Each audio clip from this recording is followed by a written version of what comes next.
Well, it's got to be Michael Jackson's funeral, hasn't it? What, sorry? Is he dead? Did you watch it? Oh, I caught the last half hour. Thought it was quite nice. I mean, everyone's been slagging it off, saying it was a bit, you know, a bit cheesy and that, but if you could have Stevie Wonder singing at your funeral, you'd have him, wouldn't you? I mean, you'd rather it was your 40th, but, you know, you'd have him, wouldn't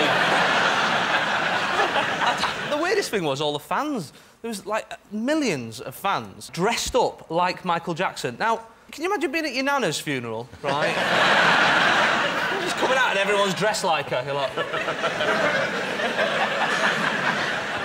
The thing that I love is how people forget about the bad stuff with the kids. Oh, yeah! Oh, he was nice, though. He did really good music. It's like, when anyone dies, that's always what happens. Like, this man murdered 20 prostitutes. Ah, but he was good at macrame. So, I'll be honest with you, I think when glitter goes, people will remember the bad stuff. Kelly, did you watch it? I thought the whole thing was a bit much, to be honest. I mean, all of his brothers wearing the glove. Do you notice the detail of that? Because they clearly bought 5... I know, someone told me this, I thought it was so funny. Instead of buying each one of them a right or a left-handed glove, they bought, like, 6 pairs and split them between 12, so some of them had them on the left hand and some of them had them on the right. The weirdest thing I read is that they're going to put him in a concrete tomb so crazed fans can't dig him up. Who is doing that? Seriously? Who is that much of a fan? Like, hey, love, I know we missed out on tickets for the memorial service. Come in the lounge. No, but won't his face not decompose because it's plastic? I don't think it will. I think it'll stay pretty much as is. Yeah, he's like a bag of nappies. 500, 600 years. But I mean, the weird thing about it is it's not really the funeral, is it? It's like a sort of pre-funeral. It's like he's engaged to be dead. In a way, he said, well, we're dead, we're preparing for his deadness, but his deadness hasn't happened yet. We haven't got the full deadness. Because his funeral's going to go on for ages. People are going to be making jokes about his funeral for about 2 or 3 months. It's like the death that just keeps on giving. Reg, did you watch it? I came in about halfway through, and first half hour, I thought it was about like some kind of music competition. And, were you voting at home? Yeah, Going, when to... Wow, it's a concert, man. I started watching it, and then they flashed on the coffin, and I was like, oh, Michael Jackson dead. Well, did you expect Simon Cowell to press a button and go, But there's also a thing about him saying he'd be singing in heaven with the angels. And I was thinking, if he gets into heaven, we're all going. Oh, my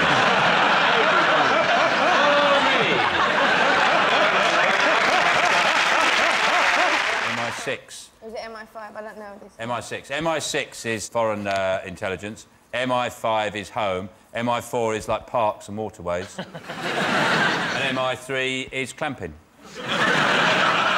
Which one does furniture? MFI.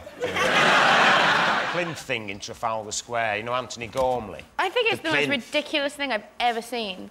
I like the idea of the plinth. I think it's a good idea. Yeah, I'd love to do on it. the plinth. I'd love. Well, like, you have to apply. What would you do for an hour? What I would do is, it's a plinth. I'd paint myself gold and take a snooker cue so I'd look like a trophy, like that.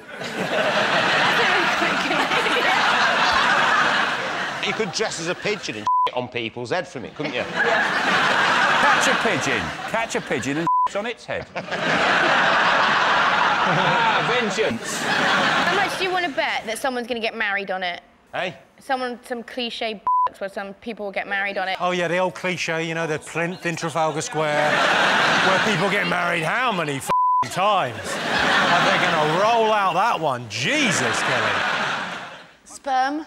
Sperm?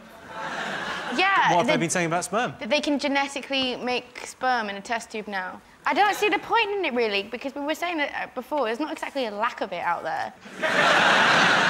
Well, maybe in your world, young lady.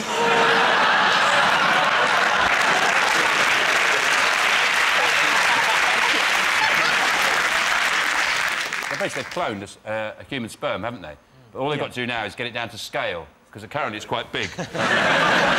It's like a live turbot.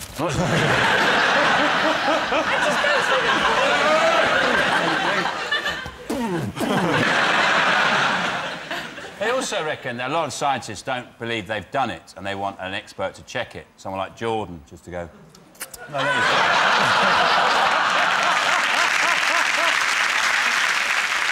I can tell you it's not one of the most talked about things this week, but this is the story that scientists have created sperm in a laboratory for the first time. You'll find the results of their experiments spread across the pages of New Scientist magazine. Is that a man holding a Bible? Yes. OK, you've chosen the vicar. In a survey to find Britain's happiest profession, the clergy came second. What came top? Beer tasters. A beer taster in Britain would have to be one of the happiest people in the world, I would think. Y'all drink the way Americans eat, and just, you got to go a long way to be an alcoholic in this country. Yeah, you really have to. You really have to perform. And there are towns where you can't be an alcoholic, places like Newcastle, where it's just not feasible. No. I've never seen women drink as much as they do in Newcastle. Man, on weekends, sometimes they dress up like hookers, too. It's great. Kelly, if you had a real job, this is just a scenario, it's not going to happen, real no one's going to make you do a real job, what would you like to do? Oh, is this a real job to you? Yes, it is. Bringing joy to the nation.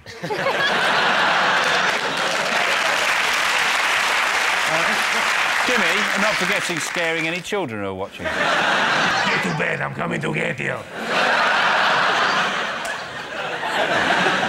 I've got a little brother who's 8, and I asked him a few weeks ago, like, what do you want to be when you're older? And he had a proper good think about it, and he went, a dog. He's looked at the dog and he thinks, that looks like a pretty good life to me. I'll tell you what, the easiest job I've seen recently, lollipop ladies at Crossroads. That's what I was just about to say. Lollipop ladies at Pelican Crossing. Yes, that's what Why I are don't you get. there? Press the button, it goes red, and then she walks into the middle of the road with a stop. I go, I